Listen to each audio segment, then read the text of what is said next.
तो दोस्तों आज के वीडियो में हम करने वाले हैं एक पोर्टफोलियो रिव्यू। कई टाइम से मैंने कोई पोर्टफोलियो रिव्यू नहीं किया दोस्तों, क्योंकि मेरे पास कोई अच्छे पोर्टफोलियो नहीं आ रहे थे। और जैसा कि मैंने आपको बताया भी था लास्ट टाइम कि अच्छे पोर्टफोलियो नहीं है, इंटरेस्टिंग पोर्टफोलियो नहीं है, नॉर्मल पोर्टफोलियो है जिनसे कि हमारी इतनी कोई खास लर्निंग होने वाली नहीं थी। इसलिए मैंने यहाँ पर पोर्टफोलियो रिव्यू नहीं किए। लेकिन दोस्तों ये जो पोर्टफोलियो है जो मेरे पास आया है, बहुत ही ज़्यादा इंटरेस्टिंग, बहुत ही ज़्यादा इम्पॉर्टेंट ये पोर्टफोलियो है, क्योंकि इस पोर्टफोलियो से हमारी दोस्तों काफ़ी लर्निंग होने वाली है। हर एस्पेक्ट को हम इस पोर्टफोलियो में रिव्यू करने वाले हैं और ये जो एनालिसिस होगा दोस्तों आपके बहुत काम आने वाला है फ्यूचर में। तो वीडियो को पूरा देखिएगा ताकि आपको यहाँ पर सारी जानकारी मिल सके। और ये जो डेटा है दोस्तों मैंने ऑलरेडी प्रिपेयर कर लिया है। अगर मैं आपको यहाँ पर दिखाना चाहूँ तो ये है दोस्तों हमारे एक सब्सक्राइबर, और काफ़ी आप देख सकते हैं यहाँ पर एक्सपीरियंस सब्सक्राइबर हैं, विंटेज सब्सक्राइबर हैं, और इनके पोर्टफोलियो को आज हम रिव्यू करने वाले हैं। तो वेलकम सर, आपका स्वागत है be wise and wealthy channel में। तो इनका देखिए यहाँ पर क्या कहना है, I want to achieve financial freedom, I am 53 and want to retire in 2027।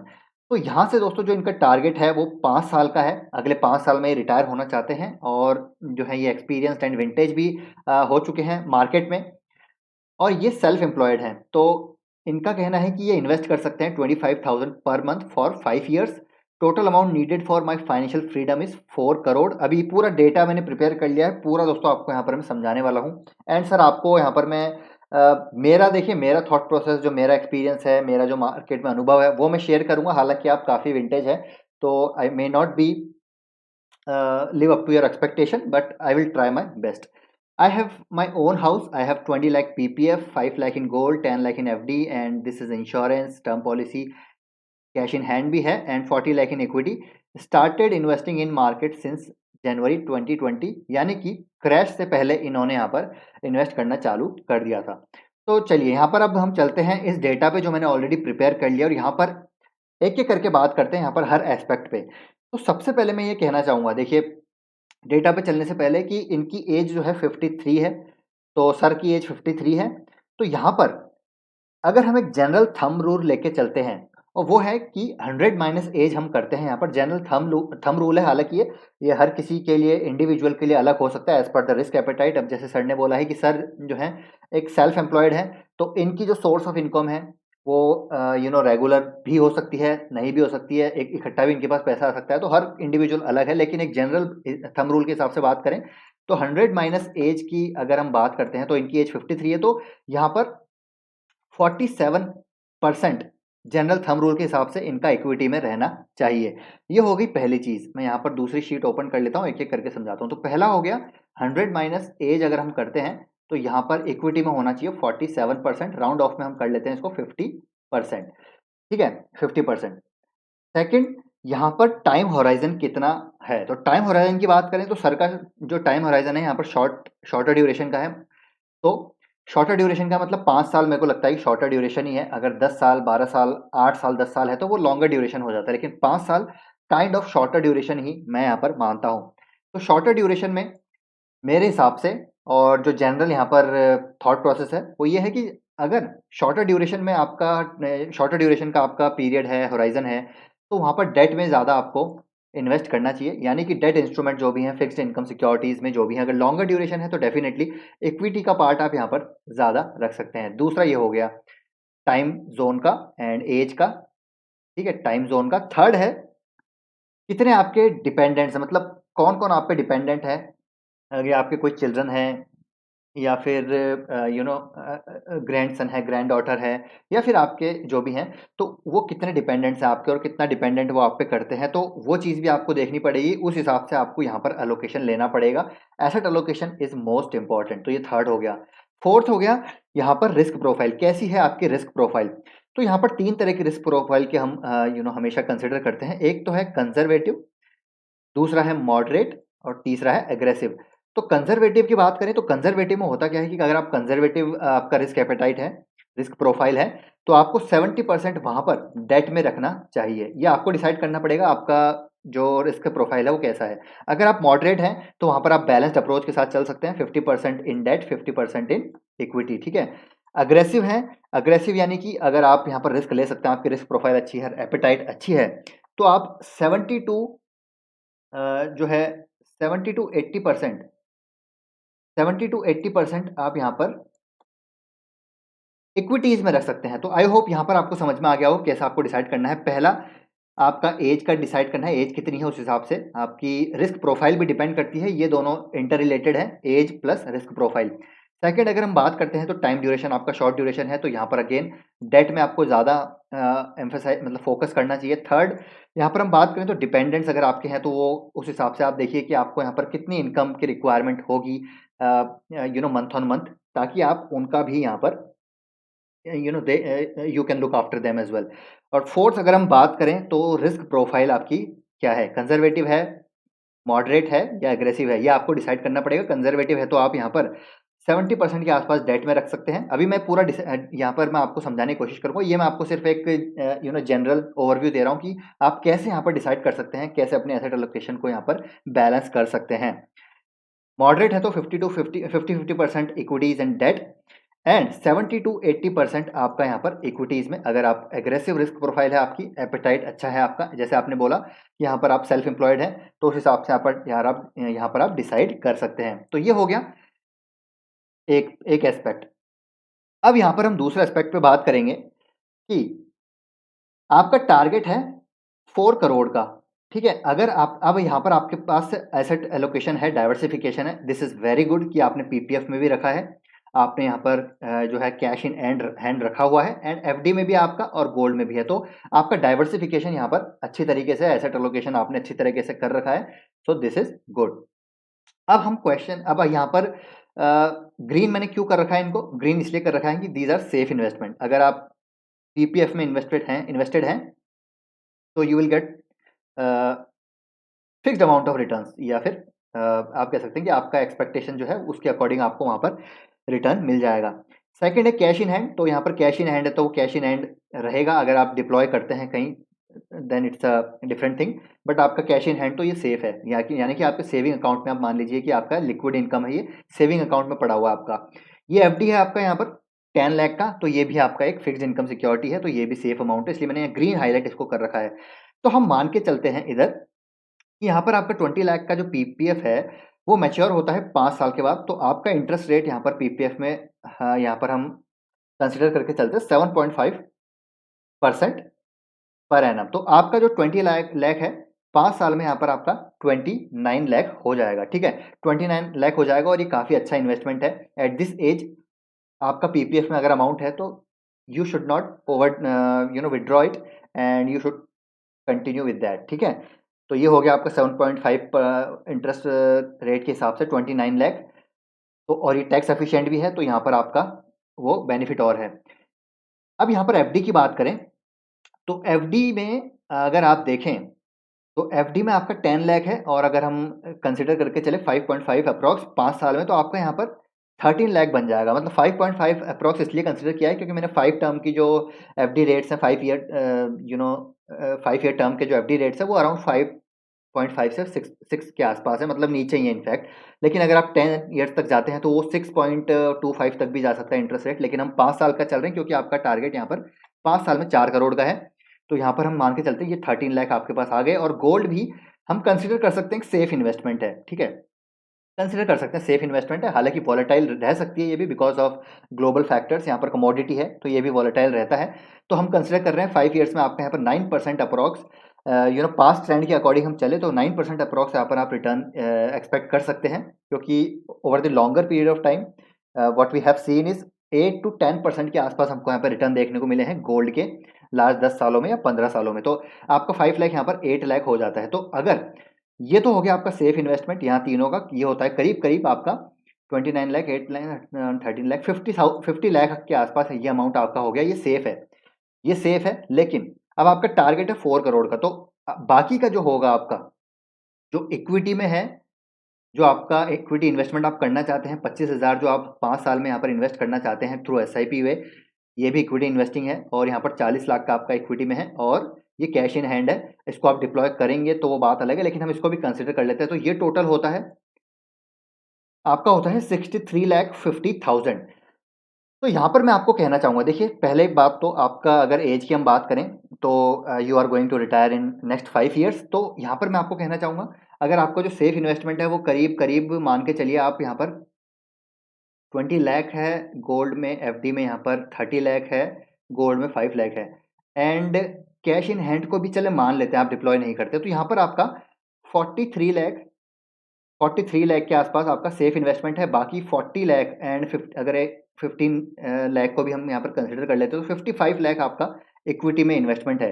तो यहाँ पर अगर हम बात करें रिस्क प्रोफाइल के अकॉर्डिंग, हो सकता है आपकी रिस्क एपेटाइट ज़्यादा हो, लेकिन अगर हम इन जनरल बात करें तो at this point of time 55 lakh अगर आप इक्विटी में इन्वेस्टेड हैं तो ये थोड़ा सा रिस्की हो जाता है। जी हाँ दोस्तों, क्योंकि देखिए यहाँ पर 53 की एज में, 55 की एज में आपको समझना पड़ेगा कि आपके जो है रिटायरमेंट करीब आ रही है और आपको यहाँ पर अपनी आगे की जो लिविंग है उसको पूरा करने के लिए आपको यहाँ पर एक ऐसा इनकम सोर्स चाहिए जो कि स्टेबल हो, सेफ हो।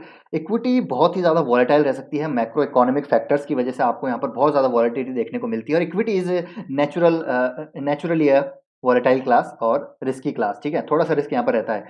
तो यहाँ पर 55 लाख अगर आप इन्वेस्ट करते हैं इक्विटी में, थोड़ा सा रिस्की हो जाता है, क्योंकि अभी मार्केट आप देखेंगे तो यूफोरिक जोन में चल रहा है। हो सकता है मार्केट यहाँ से देखिए अगले आने वाले 5 साल में भी बुल रन में रहे, लेकिन हमको यहाँ पर कंजर्वेटिव रहना है बिकॉज ऑफ एज। यहाँ पर हमको कंजर्वेटिव रहना है, हमको ज़्यादा फिक्स इनकम सिक्योरिटीज़ में इन्वेस्ट करना है ताकि जो आने वाला हमारा रिटायरमेंट है वो सेफ रह सके। तो मैं आपको एक एडवाइस यहाँ पर ये करना चाहूँगा कि आप अपना इक्विटी में से धीरे धीरे से, हो सकता है देखिए आपकी रिस्क एपेटाइट अलग हो सकती है, मैं यहाँ पर इन जनरल बात कर रहा हूँ, तो सर आप उस हिसाब से इसको कंसिडर कीजिएगा। तो मैं कहना चाहूँगा आप थोड़ा-थोड़ा यहाँ पर से इक्विटी इन्वेस्टमेंट अपना कम कीजिए, और आप जो दूसरे सोर्स ऑफ इन्वेस्टमेंट हैं, जो दूसरे इंस्ट्रूमेंट्स हैं, जैसे कि अगर हम बात करें यहाँ पर फिक्स्ड इनकम सिक्योरिटीज़ में जो शॉर्ट टर्म डेट फंड्स हैं उसमें आप जा सकते हैं, क्योंकि एफडी से ज़्यादा रिटर्न आपको वहाँ पर मिल जाएँगे। अगर मैं आपको यहाँ पर दिखाना चाहूँ, देखिए अभी आपका पोर्टफोलियो में देखेंगे कंपनी कौन-कौन सी है वो भी देखेंगे, लेकिन ये समझना पहले ज़रूरी है, ठीक है? ये इम्पोर्टेंट है क्योंकि इसको समझेंगे तब आपका एक बेस बनेगा, और उस बेस के हिसाब से आप अपनी इक्विटी में कैसे बैलेंस कर सकते हैं वो भी मैं आपको बताऊँगा। अभी आपका पोर्टफोलियो भी देखेंगे। तो 4 करोड़, अब देखिए यहाँ पर 50 लाख तो आपके पास ऑलरेडी यहाँ पर सेफ इन्वेस्टमेंट में कंसिडर करके चल रहा हूँ, ठीक है? लेकिन अगर हम बात करते हैं यहाँ पर 4 करोड़ का टारगेट आपने रखा है, तो उसके लिए बाकी का जो इक्विटी में है आपका ये पैसा 4 लाख और ये 40 लाख और ये 15 लाख, 55 लाख, तो उस पे आपको कितना रिटर्न लेना होगा? अगर इस 85 लाख को भी कन्वर्ट कर देते हैं हम, तो मैं आपको बताना चाहूँगा। देखिए 65 लाख आपका बनता है यहाँ पर 40 लाख, 15 लाख एंड यहाँ पर मान के चलते हैं 10 लाख। तो ये हो गया आपका 65 लाख। तो 65 लाख को अगर आप 50 लाख 4 करोड़ में से निकाल भी देते हो तो अगले 5 साल में आपको 40% सीएजीआर से यहाँ पर रिटर्न कमाने पड़ेंगे अपने इक्विटी पोर्टफोलियो पे, जो कि देखिए अनलाइकली टू हैपन है। जी हाँ, तो मैं कहना चाहूँगा it is unlikely to happen. Portfolio पे 40% सीएजीआर से अगले 5 सालों में रिटर्न बहुत मुश्किल है, क्योंकि ऑलरेडी मार्केट अपने ऑल टाइम हाई पे चल रहा है और ग्लोबल इकोनॉमिक फैक्टर्स की वजह से अगले 5 सालों में हो सकता है हमको मार्केट गिरता हुआ देखने को मिले। तो अभी जो आपका यहाँ पर 40 लाख है, जो आपका 50 लाख में यहाँ बन चुका है, हो सकता है 50 लाख आपका यहाँ पर आपका अमाउंट रिड्यूस हो जाए। हालाँकि अभी भी अनरियलाइज़्ड है, अभी भी आपने इसको रियलाइज़ नहीं किया है। अनरियलाइज़्ड प्रॉफिट है आपका ही 50 लाख, तो आपने अभी तक इसको रियलाइज़ नहीं करा है। जब तक रियलाइज़ नहीं करेंगे या आपके डीमैट में जो है आपके जो इक्विटी में इन्वेस्टेड है, और इक्विटी कभी भी मार्केट का डाउन ट्रेंड कभी भी शुरू हो सकता है। मैं ऐसा नहीं कह रहा कि आज ही हो जाएगा, हो सकता है बुल रन यहाँ पर अगले 5 साल भी चले। तो वहाँ पर अगर हम देखिए टाइम नहीं कर सकते, हम यहाँ पर क्रैश को एक्सपेक्ट नहीं कर सकते, प्रिडिक्ट नहीं कर सकते, यहाँ पर विद्वान कोई भी नहीं है। तो इसलिए हमारे को रिस्क प्रोफाइल के अकॉर्डिंग, हमारा जो टाइम होराइज़न है उसके अकॉर्डिंग, हमारे जो आगे की रिटायरमेंट प्लानिंग है उसके अकॉर्डिंग हमको डिसीजन लेना पड़ेगा। तो मैंने आपको यहाँ पर ये चीज़ बताना चाह रहा हूँ कि आपका जो इक्विटी में इन्वेस्टमेंट है वो धीरे-धीरे आप कम कर सकते हैं। अगर आपकी रिस्क प्रोफाइल है तो आप उसको उतना स्टैग्नेंट रह सकते हैं या फिर कांस्टेंट रख सकते हैं। ज़्यादा आपको डिप्लॉय करने की ज़रूरत नहीं है, लेकिन ज़्यादा आपको डिप्लॉय करने की कहाँ ज़रूरत है वो मैं आपको बताता हूँ। तो 40% सीएजीआर से अगले 5 सालों में आपको यहाँ पर अगर 3.5 करोड़ रुपए बनाने हैं अपने 65 लाख पे, जो इक्विटी में आपका अभी इन्वेस्टेड है, या फिर अगले आने वाले 5 सालों में जो आप इन्वेस्ट करेंगे, तो उस पे 40% सीएजीआर कमाना is more unlikely to happen. तो ये नहीं होने वाला, हो भी सकता है, मैं ये नहीं कह रहा, लेकिन चांसेस ये हैं कि यहाँ पर नहीं बनेंगे, ठीक है? और यहाँ पर मैं थोड़ा-सा स्ट्रेट फॉरवर्ड आपके साथ कह रहा हूँ, उसके लिए माफ़ी चाहूँगा, लेकिन ऐसा मेरा मानना है। अब यहाँ पर हो गया ये चीज़, आपको मैं सीएजीआर इसलिए दिखा रहा हूँ कि आप यहाँ पर 4 करोड़ बनाना चाहते हैं अगले 5 साल में, तो वो थोड़ा-सा मुश्किल सा मुझे ऐसा लग रहा है कि हो सकता है। लेकिन अगर आपकी रिस्क प्रोफाइल अच्छी है, आप यहाँ पर रिस्क ले सकते हैं। अगर आपको यहाँ पर फिक्स्ड इनकम आपकी आगे आने वाले सालों में भी आती रहेगी, आपके डिपेंडेंट्स वहाँ पर you can look after them as well while while having invested in the equities. तो आप यहाँ पर डेफ़िनेटली इक्विटीज़ में इन्वेस्टेड रह सकते हैं, अपना एलोकेशन बढ़ा सकते हैं, ये आप पे डिपेंड करता है कंप्लीटली, मैं यहाँ पर कमेंट नहीं करूँगा। तो यहाँ पर आपके सीएजीआर रिटर्न बन सकते हैं, 40% एक्सपेक्ट नहीं करेंगे, लेकिन हाँ, अगर हम 20 टू 25% एक्सपेक्ट भी करते हैं, देखिए ये भी मैं ज़्यादा ही बोल रहा हूँ, लेकिन अगर आप एक्सपेक्ट करके चलते हैं तब भी मेरे ख्याल से सही है। लेकिन आपको जहाँ पर इन्वेस्टमेंट करना है, वो मैं आपको बताना चाहूँगा। जैसा अभी मैंने बोला आपको, यहाँ पर अगर एज आपकी 53 है, 57 में आप रिटायर होने वाले हैं, मतलब कि अगले 5 साल में, यानी कि 58 में, ठीक है?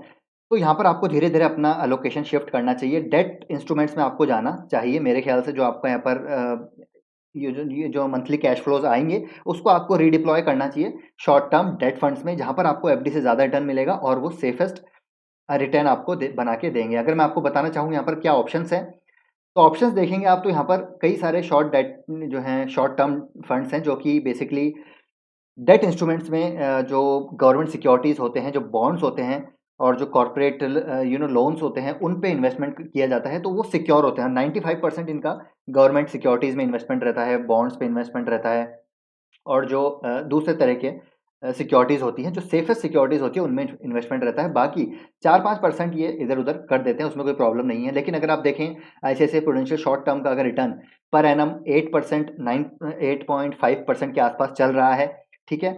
और एक्सपेंस रेशियोज़ भी कम हैं इनके और लिक्विड है, मतलब यहाँ पर कोई भी लॉक इन नहीं देखने को मिलेगा आपको। एक्सिस शॉर्ट टर्म में भी आप देखेंगे तो 8 टू 8.5 के आसपास आपको रिटर्न देखने को मिलेंगे, और ये काफ़ी सिक्योर हैं, काफ़ी सेफ़ हैं, और यहाँ पर आपको कोई भी दिक्कत की ज़रूरत नहीं है, काफ़ी लिक्विड रहते हैं, कभी भी आप विथड्रॉ कर सकते हैं, और लॉक इन पीरियड भी यहाँ पर कुछ नहीं रहता। तो ये जितने भी शॉर्ट टर्म फंड्स हैं, इनमें आप इन्वेस्ट करके चल सकते हैं, एफडी से ज़्यादा रिटर्न आपको यहाँ पर मिलेगा डेफ़िनेटली, और आप यहाँ पर एक स्टेबल माइंडसेट के साथ अपना पैसा यहाँ पर लगा सकते हैं। वहाँ पर आपको इक्विटी की जो वोलेटिलिटी है, उससे परेशान होने की ज़रूरत भी नहीं है। और अगर आप यहाँ पर सीएजीआर बात करते हैं, वैसे ये पर एनम 8.5 के आसपास दिख रहा है आपको, लेकिन अगर आप 5 साल की बात करते हैं, तो यहाँ पर आपको 7 टू 8% के आसपास भी आराम से मिल जाएगा, बिकॉज़ अगर मैं पास्ट ट्रेंड देखूँ इन फंड्स का, तो आप यहाँ पर इन्वेस्टमेंट कर सकते हैं शॉर्ट टर्म फंड्स में, जो भी अच्छा फंड्स है आपको लगे, एक बार अपने एडवाइज़र से कंसल्ट करके, जो भी शॉर्ट टर्म डेट फंड्स हैं, उनमें आप धीरे-धीरे पैसा लगाना चालू कीजिए। तो आपको यहाँ पर देखिए 8% के आसपास रिटर्न मिल जाएगा, जो कि मेरे ख्याल से एट दिस जंक्चर आपके लिए सही होगा। ठीक है, ये हो गया पहला। जैसा मैंने आपको बताया, यहाँ पर ये गवर्नमेंट सिक्योरिटीज़ में जो बॉन्ड्स होते हैं एंड जो गवर्नमेंट ऑफ इंडिया की सिक्योरिटीज़ होती हैं, 95% ये वहाँ पर इन्वेस्ट करते हैं, जो कि सेफेस्ट ऑप्शन है, क्योंकि ये जो जो भी डेट ऑब्लिगेशंस होती है कंपनी के ऊपर, सबसे पहले इनको पे करनी पड़ती है, तो इसीलिए आपको यहाँ पर कोई भी प्रॉब्लम नहीं है। एक्सपेंस रेशियो भी आप देखेंगे तो बहुत ही मिनिमम यहाँ पर देखने को मिलता है, ऐसा नहीं है बहुत ज़्यादा एक्सपेंस रेशियो है, तो यहाँ पर स्टेबल रिटर्न्स आपको देखने को मिलेंगे। अब यहाँ पर अगर बात करें कि आगे की क्या स्ट्रेटजी आपको यहाँ पर अपनानी चाहिए, तो जैसा कि मैंने आपको बोला, यहाँ पर आप 4 फैक्टर्स पे यहाँ पर अपने आप को पहले असेस कर सकते हैं। Time horizon, risk profile, dependence and आपकी एज, 4 पे अब आपको असेस करना है अपने आप को। यहाँ पर आप सॉर्ट आउट हो जाते हैं, तो दूसरा आपको क्या करना है, इक्विटीज़ में आपको अपनी रिस्क प्रोफाइल के हिसाब से एलोकेशन करना है। एलोकेशन अभी आपका ज़्यादा है, मेरे हिसाब से 50% से ज़्यादा एलोकेशन आपका अभी इक्विटीज़ में है, तो आपको धीरे-धीरे इसको डेट में शिफ्ट करना है, बिकॉज़ आप जो है बहुत ही जल्दी आप बोल रहे हैं कि रिटायर होना चाहते हैं। फाइनेंशियल फ्रीडम अगर लेना है, तो इक्विटीज़ की वॉलेटिलिटी अगले 5 साल में कहीं भी जा सकती है, तो उसको आपको दिमाग में रखना पड़ेगा एंड उस हिसाब से डिसीज़न लेना पड़ेगा। अब आपका पोर्टफोलियो यहाँ पर चेक करते हैं कि पोर्टफोलियो में यहाँ पर हमको क्या देखने को मिल रहा है। तो देखिए इनका पोर्टफोलियो अगर हम बात करें,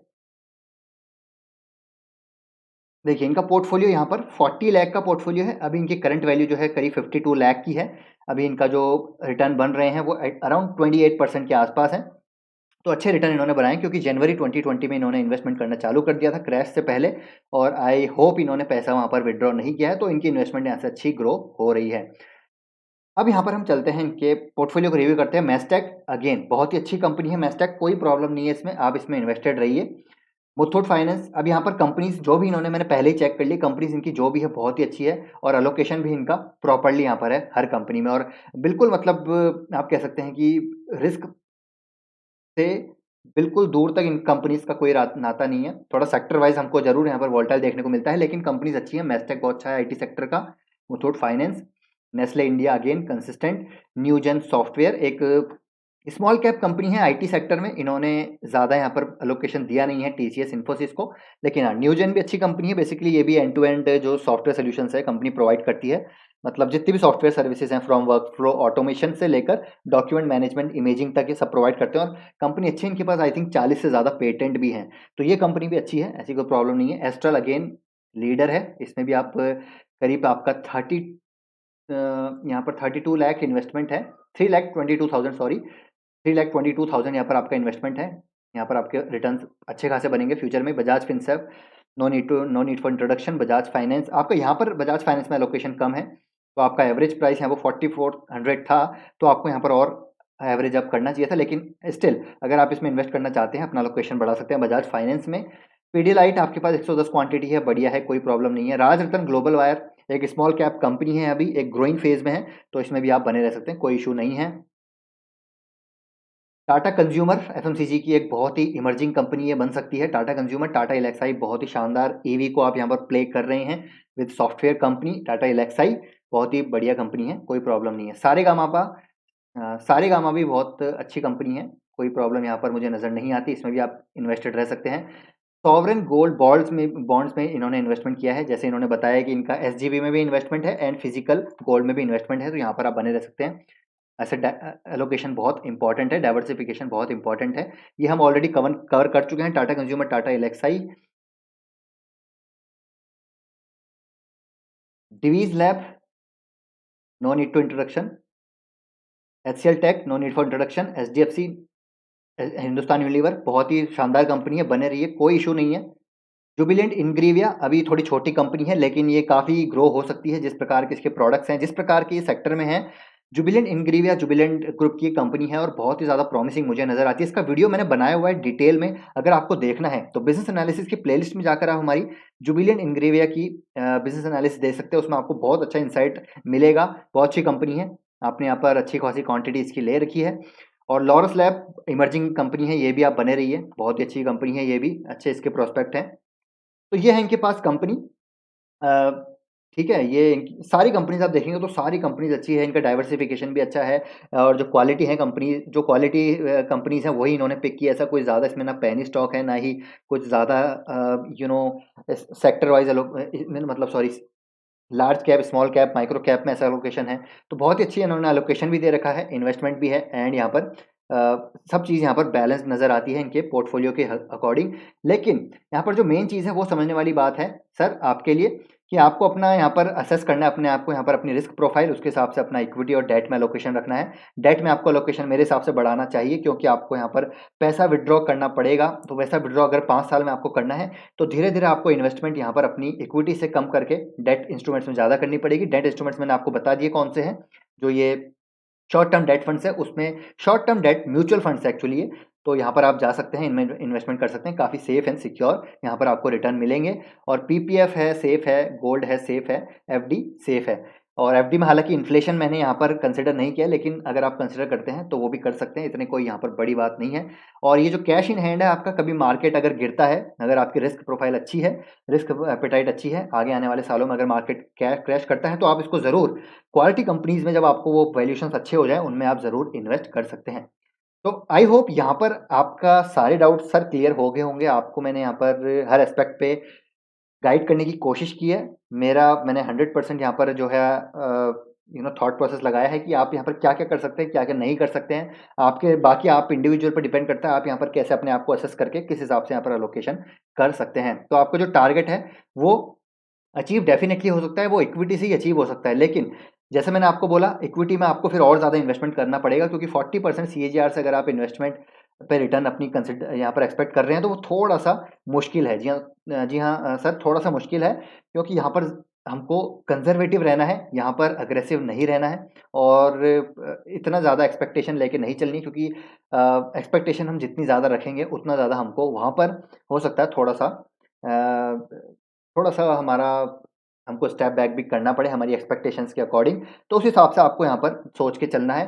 तो यहाँ पर आपकी 4 करोड़ की अगर एक्सपेक्टेशन है तो आप यहाँ पर जो आपका पैसा है वो डेफ़िनेटली जो शॉर्ट टर्म डेट फंड्स हैं उनमें लगा सकते हैं, क्योंकि वहाँ पर भी अगर आप 8% कमा रहे हैं, तो अगर आप ज़्यादा पैसा लगाएँगे तो आपको ज़्यादा वहाँ पर रिटर्न मिल सकता है और वो सेफ़ भी हैं।